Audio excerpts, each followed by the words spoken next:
তো আসলে আমরা কক্সবাজার আসছি dream trust winning process group অর্থাৎ তিয়ানসি গ্রুপের মাধ্যমে আমরা কক্সবাজার ট্যুরে আসছি। সত্যি অনেক ভালো লাগতেছে। আমরা একজন ম্যাডামের কাছে যাব যে ম্যাডাম, আপনি যে তিয়ানসি করেন বা তিয়ানসি শুরু করলেন, আপনাকে এই তিয়ানস গ্রুপ কক্সবাজারে নিয়ে আসছে, সেই অনুভূতিটা আপনার কি? আসলে আমার অনুভূতি কখনো বলে প্রকাশ করা যায় না।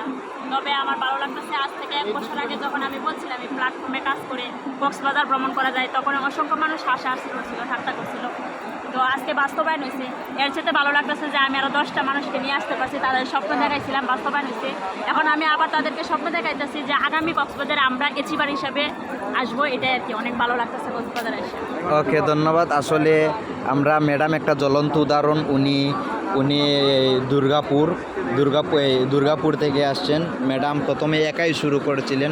আজকে ম্যাডামের মাধ্যমে অসংখ্য মানুষ ইনকাম করে।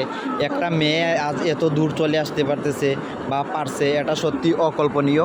তো আমিও মন থেকে দোয়া করি ম্যাডাম আরও অনেক উপরে যান। আমরা চলে যাব নিজাম স্যারের কাছে। যে স্যার, আপনার অনুভূতি কেমন কক্সবাজারে? স্যার, বলতে যা বলার মতো নাই, অনেক অসাধারণ লাগে। আনন্দ লাগছে। আশা করি এদের আরও অনেক কিছু করতে পারবো। জি, তা আপনি আগামীতে কি করতে চান? আগামীতে কি অ্যাচিভার হয়ে আসতে চান কক্সবাজার? স্যার, অবশ্যই আগামীতে আমি চাই যেন আমার জন্য একটা সিট আগের দেওয়া খালি থাকে এবং আমি চাই এসিবার হয়ে আসতে। আপনার টেনশিতে স্বপ্ন কি? টেনশন করে যেতে বাবা মাকে সুখে রাখতে পারে, আমার স্বপ্ন একটাই। ওকে, ধন্যবাদ। তো আমরা এখন চলে যাব মামুন স্যারের কাছে। যে মামুন স্যার, আপনার কেমন লাগতেছে?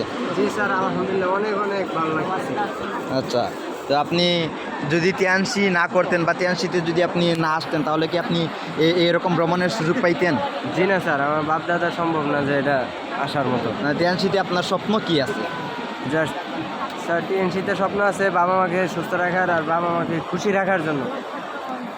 বাবা মাকে নিয়ে সৌদি হজ করার মতো একটা নিয়ত আছে আর কি স্যার। অবশ্যই ধন্যবাদ। আমরা এখন চলে যাব যে আমাদের আরেকজন লিডারের কাছে। ওনার নাম হলো প্রভাত। তো প্রভাত স্যার, আপনার কেমন লাগতেছে? স্যার, একদম বিউটিফুল স্যার। আমি অনেক আনন্দ উপভোগ করছি এবং আচ্ছা। অনেক এনজয় ফিল করছি যে আজকে আমি কক্সবাজারে আসতে পারলাম এবং আজকে আমি আমার লিডারদের সাথে আসছি এবং পরবর্তীতে আমি চেষ্টা করব যে আমি টিম নিয়ে আসবো, আমার নিজস্ব পার্সোনাল টিম নিয়ে আমি কক্সবাজারে আসবো এবং আমি দেখিয়ে দিব যে টিএনসিতে কাজ করার মাধ্যমে মানুষ আসলে সফল না, আরও অনেক কিছু করতে পারে এবং জীবনে অনেক কিছু আনন্দ উপভোগ করতে পারে এবং অনেক ট্যুর অ্যাচিভ করতে পারে।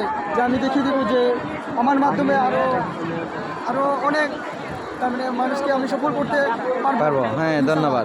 আমরা এখন চলে যাবো আরিফ স্যারের কাছে। স্যার, আপনার এলাকা, আপনার আত্মীয় স্বজন, আপনার মা বাবা বলেছিল তিয়ানসি ভালো না, তিয়ানসি খারাপ, বা আপনার ফ্রেন্ড বন্ধু বলছিল তিয়ানসি ভালো না, তিয়ানসি খারাপ। এখন আপনার কি মনে হয় তিয়ানসি কেমন? আজকে আমি নিজেকে প্রাউড করে বলতে পারবো, এরকম বলতে পারবো যে আমি আমার জীবনে কখনো কক্সবাজার আসি নাই, আমার গোষ্ঠীর মধ্যে কেউ কক্সবাজার আসে নাই। আমি আশা করে দেখতে পারলাম যে কত সুন্দর, যে আমাদের টিএনসি থেকে যে নিয়ে আসতে পারবে, এটা আমি কখনো আমি প্রথম ভাবতাম না, কিন্তু আজকে আসার পর দেখতে পেলাম টিএনসি আসলেই সত্য, কিন্তু যা বলে তাই সত্য। টিএনসি কোনো নেগেটিভ বলার কোনো কিছু নেই, সব পজিটিভ, যাই কিছু সবই পজিটিভ। কিন্তু অনেকে আচ্ছা স্যার, আপনার কি মনে হয় যে তিয়ানসিতে কাজ করে মানুষ সফল হতে পারবে? অবশ্যই এটা 100% 100 থেকে 100% মানুষ সফল হতে পারবে। এখান থেকে মানুষে শুধু কক্সবাজার না, দেশের বাইরেও ভ্রমণ করতে পারবে ইনশাল্লাহ। আমি এখন ফার্স্ট টাইম আমি কক্সবাজার আছি, আমি আরও চেষ্টা করবো বিদেশ যাওয়ার জন্য, বিদেশে ভালো একটা অ্যাচিভমেন্ট দেওয়ার জন্য। ওকে, ধন্যবাদ। তো শুনতেই পারলেন গাইস, আসলে এমন একটা প্ল্যাটফর্মে আমরা নিজেকে সম্পৃক্ত করে আমরা ধন্য। আজ মা বাবার দায়িত্ব নিতে পারছি বা নিজে চলতে পারতেছি, খুব ভালো, খুব সুখী আছি। তো সবাই আমাদের জন্য দোয়া করবেন, আশীর্বাদ করবেন। সবাই ভালো থাকবেন, সুস্থ থাকবেন। ধন্যবাদ।